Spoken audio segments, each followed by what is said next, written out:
Cerita dimulai dengan menunjukkan gadis yang sedang direjeng oleh preman. Dan ini Yuya, yaitu MC kita, tak sengaja melihatnya dan membantunya. Alhasil, si Yuya hampir modar dikeroyok sama preman. Si gadis berterima kasih dan ingin membantu balik, tapi si Yuya bilang gak apa-apa dan langsung pulang aja.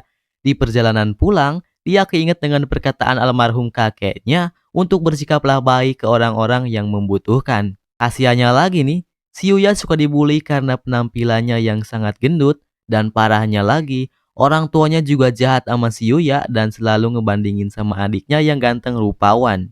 Dan hanya almarhum kakeknya saja yang selalu menerimanya. Besoknya, pas si Yuya pulang sekolah, terjadilah pembulian terhadapnya.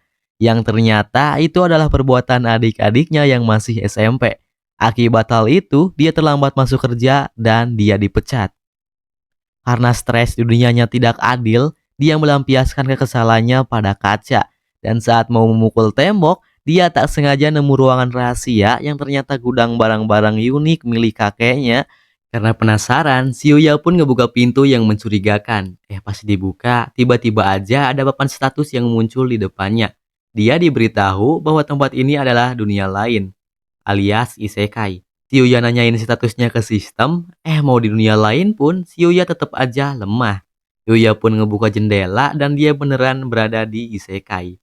Di rumah itu dia ditinggalkan surat oleh pemilik sebelumnya, bahwa siapa saja yang menemukan rumah ini berhak menjadi miliknya, karena pemilik asli rumah ini akan segera mati. Banyaknya perlengkapan senjata, si Yuya penasaran dan mencobanya di luar rumah. Yuya menganggap barang-barang ini sangatlah berbahaya, meskipun sangat tidak masuk akal, dan dia juga mendapatkan skill aneh yaitu menghilang dan mempelajari skill bela diri senjata. Tiba-tiba aja ada monster yang datang. Untungnya tempat Yuya berada terdapat pelindung yang melindunginya, tapi tak tinggal diam aja, mesti takut si Yuya ngehajar tuh monster dalam satu kali serang. Alhasil, si Yuya naik level dengan sangat cepat dan mendapatkan beberapa item unik yang dapat digunakan maupun dijual. Di saat Yuya kelelahan dan berniat untuk pulang, sistem tiba-tiba aja nunjukin pilihan ke Yuya untuk mengkonversi item yang dimilikinya menjadi uang. Setelah mengiyakannya, dia kaget. Ternyata uang yang dimaksud adalah uang asli. Saat tidur, Yuya menjerit kesakitan karena semua sel hingga otot-otot Yuya berevolusi. Saat bangun, Yuya merasa aneh dengan semua badannya.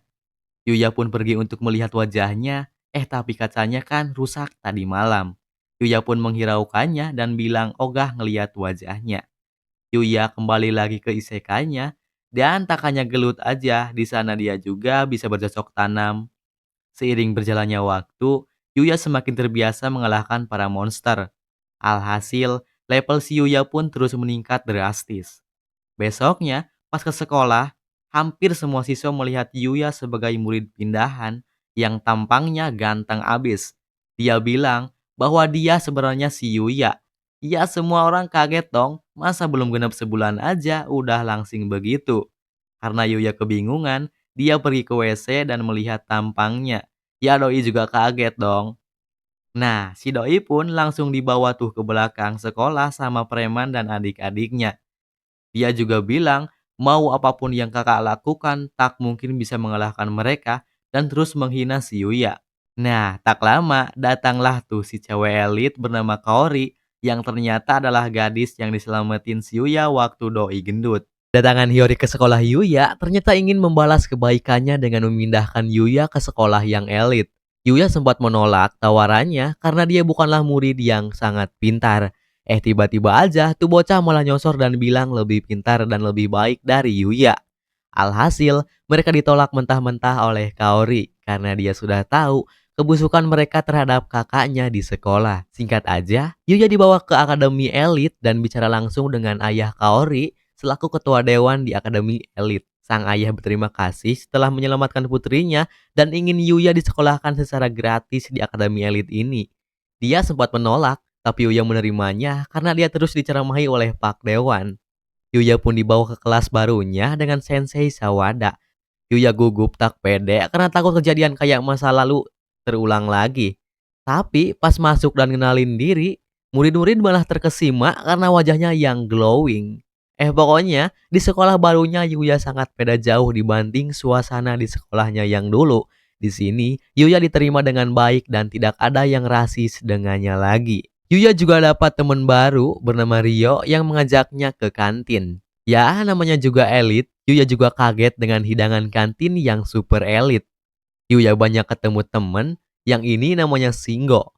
Dan mereka pun ngobrol dengan satu sama lainnya. Yuya ngobrol lagi sama dewan sekolah dan bilang dia sangat senang bersekolah di sini. Enaknya lagi, karena para siswa memperlakukan Yuya seperti manusia sederajat dan minta untuk bimbingannya kepada dewan di sekolahnya.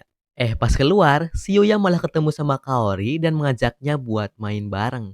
Karena pekerjaan keluarganya yang super elit, Kaori jarang berteman dengan orang-orang. Tapi sekarang dia ingin pergi bermain bersama Yuya.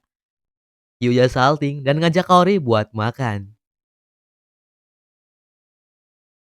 Pas makan-makan, Yuya sangat penasaran kenapa Kaori bisa mengenal dirinya padahal fisiknya telah berubah drastis.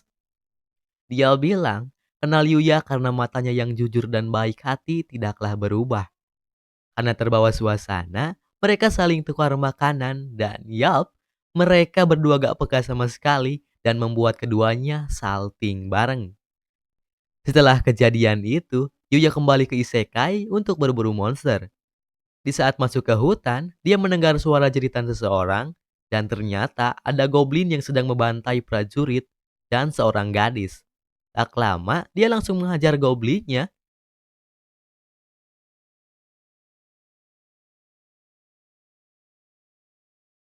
Yuya terkejut, ternyata ada manusia selain dirinya.